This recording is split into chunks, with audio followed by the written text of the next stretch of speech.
Shawn. It's Ted. And today we're going to get inside the mind of Rush. Shawn and Ted's musical adventures. Shawn and Ted's musical adventures.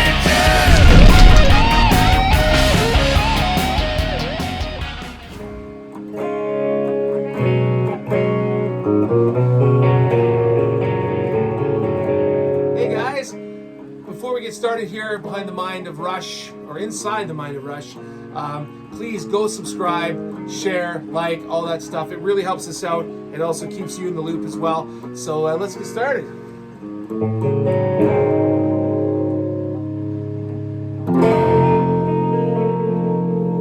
Inside the mind of Rush. Where do we start? These are the chords. Yeah, no, inside the mind of Rush.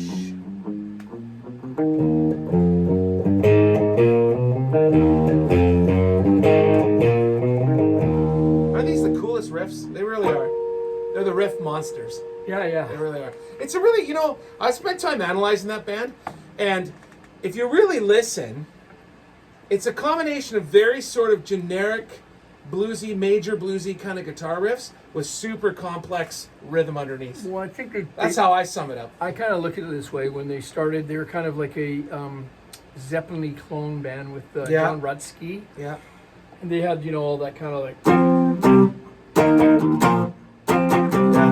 that kind of Super simple. shoddy, and Yeah, I think they were still trying to figure out their sound at that point. Yeah. They're just like, I think they went from playing covers, Zeppelin and all that stuff, and then they go, oh, well, and then it sort of rubbed off onto that first album. Yeah, and then, once you got Neil in the band and stuff like that, I think with the three of them, the bass lines, the drumming, and the guitar playing, it's really does create a sound of their own. Totally, and like I said, it's very, if you really analyze it, super, they're super cool, don't get me wrong, but he uses these super very generic riffs, Whatever. I gotta think of it. There it is. It's just going up a major scale, right? Super simple, but then all of a sudden the rhythm section comes in and it's just complex. So the combination of simple guitar playing and he's a fabulous guitar player, don't get me wrong. Yeah, I know but I think he does a lot to. I've heard stories where, I've seen interviews with Alex Lifeson where, he goes, I go sit in the corner and I wait till they need me and I go in and I play, and he wasn't super involved in a lot of the writing, but he played it definitely really well. cool I role. think, like I said, he's kind of like, to me, he's the Andy Summers of the chords and obviously doing some great leads. Fills in the gaps. But because those guys are so busy, he's doing a lot. Like I said, a lot of the just while they're moving around, right? Or that other one, I was just playing.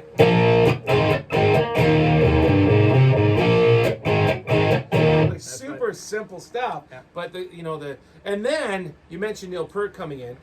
Neil Peart brought a whole lot. I don't know if people know this, but he was the lyricist after that point. Yeah. So you listen to that first album, I'm a working man, really simple meat and potato kind of, and all of a sudden he gets some really complex stuff. And I was gonna say, as far as the writing goes, that was one sort of era of John Rutsky, those guys doing the Zeppelin kind of thing, and then all of a sudden they go what I would call the science fiction phase. Yeah, and then they go and also to.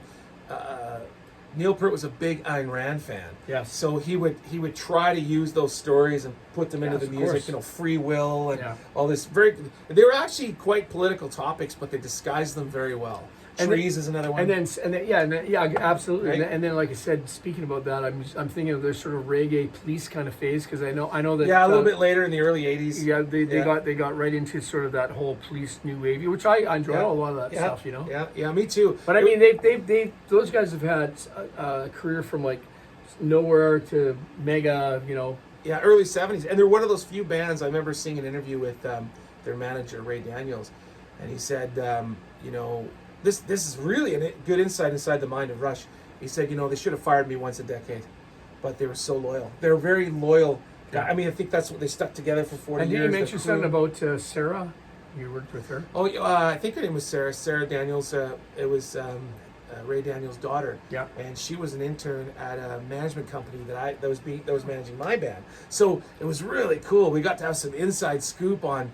She told us stories about Rush and how actually this is another important fact.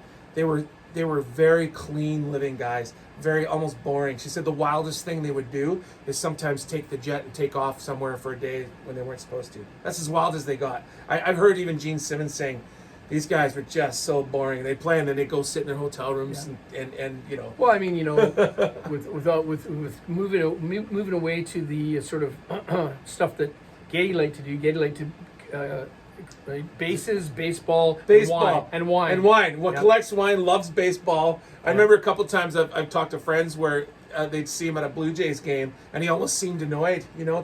And I don't think that's because he was trying to be rude or anything. He's just I just want to watch because he's such a baseball fan. I need to get back to the game. But I think those guys worked. What was the Studio? Was that the name of the? You know, when they were doing Limelight. In Morin Heights. Somebody's trying to get a hold of me, but okay. Dave. But we can take the call during the episode. Yeah. No, I'm just kidding. No, it's gone. But that's okay. It's gone. Anyway, so let's keep going. Wait a second, that was Alex Lifeson. Why did you turn that? No, but I was up? going to say when you see that sort of that behind the scenes of them, you see how they worked as a team. They're a very team oriented Absolutely. band. You know? Everybody played a role. You know, they respected, Neil Peart's lyrics. They were, Alex Lifeson respected Neil Peart and Geddy Lee as the main writers, and he would come in and paint on top. And, I hear nothing but great things about those guys. I hear they were loyal. Yeah. They were really cool. They lived really clean, very clean living kind of guys. Yeah. And I think that's why they were able to last for 40 years. Plus. But, they also found interesting musical passages. It wasn't, like you said, there's simple stuff. That's what I've always loved about Rush is they just clean the palette for me. When I'm in writing mode or I'm trying to, and I need some inspiration, I listen to Rush for a while and it cleans the palette because they're so unique. Yeah. Even the way they wrote songs, like how they're so unorthodox. Like some of their hit songs were like, how do you explain, why is that a hit? I don't know. Whereas, other songs, when you analyze Bryan Adams or other people like that, there's a formula, verse, chorus, hook here. But those guys, and it just, for me, cleans the palette. They're so fresh, even when you listen to them. Well, they're kind of all over the place musically. They took you on an adventure. Yeah, absolutely. And some guys got into it. I mean, for me personally, I would listen to like maybe 6 or 7 songs, and after that, I'd be like, it's got to be just a little too much. Yeah. For me, too, Rush can be cheesecake for me, where it's like the first few slices, the first few, awesome, and then I got to take a break. It's too rich. So we're getting into the cake of Rush. They're like cheesecake, man. It's like really wicked, but after that, you take a break. But I think, if we're going to stay on getting into the mind of, I think one of the reasons why they became so big is because they always walked their own path. Like, the way they built their following was very different than a lot of bands. They just toured non-stop back in the set, and they opened for everybody. They didn't care, and they built that following. So by the time they came out with albums like Permanent Wave, which has Spirit of the Radio on it, they had such a massive following that the combination of a great song and a huge following, radio had to play them, right? So. Well, I mean, I guess it doesn't hurt after a while when you stick around that long that, for them being Canadian, they became a worldwide thing because people like all over the place started liking them. So, we got used to it being here in Canada because CanCon, you know, had to play them. Oh my goodness, yeah. How could you avoid Rush? You listen even to, up until recently, I remember growing up, even on classic rock, you hear Rush all the time. Yeah. Not so much anymore, but for a long time you did. But what's interesting is I was on a Skype call recently. My band is negotiating a deal with a label in Europe. Mm-hmm. And he had listened to the whole record. And there's how I knew that he loved the record and he went deep into our record. We have 2 Rush influences way deep into the record in one of the instrumentals. And he brought that up. Okay. I was like, but my point is that he was an example of that passionate Rush fan. This guy was and that's the thing those guys have. They have just insane loyal fans, Yeah.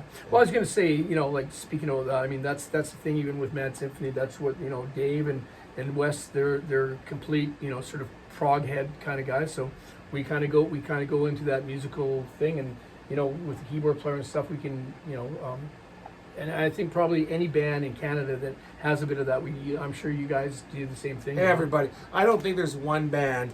If the musicians are half decent, the band are not influenced by Rush. Yeah. There's none. There's no way. So. And on that note, go to this. Yeah.